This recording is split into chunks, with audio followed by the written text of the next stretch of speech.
हमारे जो नाना थे, नानी की बात बता रहे हैं हम। नाना थे वो बहुत अपाहिज हो गए थे, उनका ये हिस्सा पूरा काम नहीं करता था, ठीक है। तो उन्हें बहुत पैसा लगा, हमारा 10-12 लाख रुपया लग गया, कुछ नहीं हुआ उनका, वो ठीक नहीं हुए।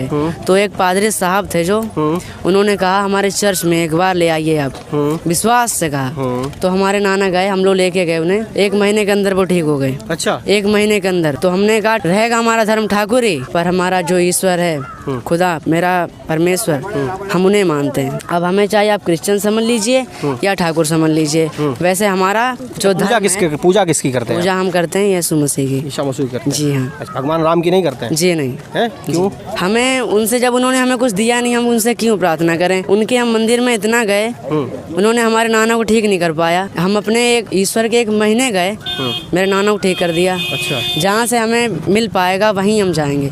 कितनी उम्र है आपकी बेटा? विश्वास।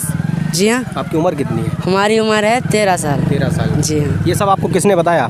जी बताया नहीं, हमने खुद विश्वास किया है। अच्छा, 13 साल की उम्र में आपको इतना विश्वास हो गया? जी हाँ। समस्त को प्रेज द लॉर्ड एवं ख्रीष्टीय नमस्कार। आपण मैंने बुझिले, आपण जानिले ये वीडियो माध्यम रे या कौन सी काल्पनिक किंबा कहानी नुहे, यह एक सत्य घटना। एवं जो बालकर बापा देह खराब हो 10 लक्ष 12 लक्ष टंका सरे मध्य से सुस्थता पाई पारले नहीं। ये पृथ्वीर समस्त भगवान मानक नहीं जो प्रार्थना करागला, मंदिर जाइकी आ पूजा करागला, तथापि कौन सी भगवान तक सुस्थता देले नहीं। किंतु से माने सब परिवार रे आउ जीशुंक ठारे विश्वास कले एवं आरोग्यता सहित परित्राण प्राप्त हेले। यह एक गौरव और आनंदर विषय अटे। या मीडिया भाई जो भाई पचार सी एक विजाति लोक अच्छा, आ सी कौन सी भूल पाए भी ए भली चिंतार से पचार, किंतु से पिलाटी कौन सी भय करनी, कौन सी डरू नहीं, सी पूरा प्रभुंकर आत्मा द्वारा से पूरा प्रभुंकर गौरव कर साक्ष्य दौरान एवं शक्त जवाब रखुंट।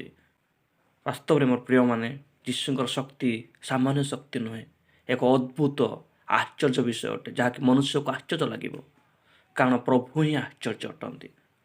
से माने सपरिवार रे आनंद सहित प्रभुंकर गौरव करुछंती, आउ से माने परित्राण पाउछंती। यह एक आउ ईश्वरंकर इच्छा जे समस्त परित्राण प्राप्त हुंतु। किंतु गोटे वाक्य लिखा जाए, कहा जाए, प्रथम तिमोथी 1 तार 5-6 लिखा जाए, किंतु शुद्ध हृदय शुचि विवेक व निष्कपट विश्वास जात जो प्रेम, ताहा धर्म शिक्षार उद्देश्य अटे। केही केही ए समस्त विषय प्रति लक्ष्य न करी असार कथारे आसक्त होई पथभ्रष्ट होइअछंती।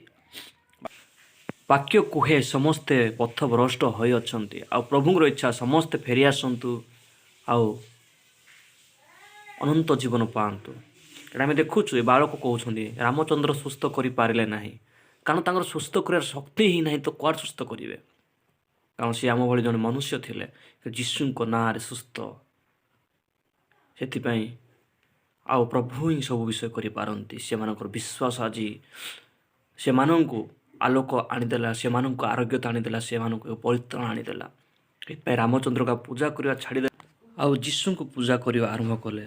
कारण रामचंद्र भगवान हो पारती किंतु प्रभु नुहंती, किंतु जीशु ख्रीष्ट से समस्त सृष्टिकर्ता, आरोग्यदाता, परित्राणदाता, से ही प्रभु एकमात्र परमेश्वर, जी कि मृत्युंजय परमेश्वर, आ मृत्यु को जय कर एकमात्र परमेश्वर होती से ही जीशु ख्रीष्ट।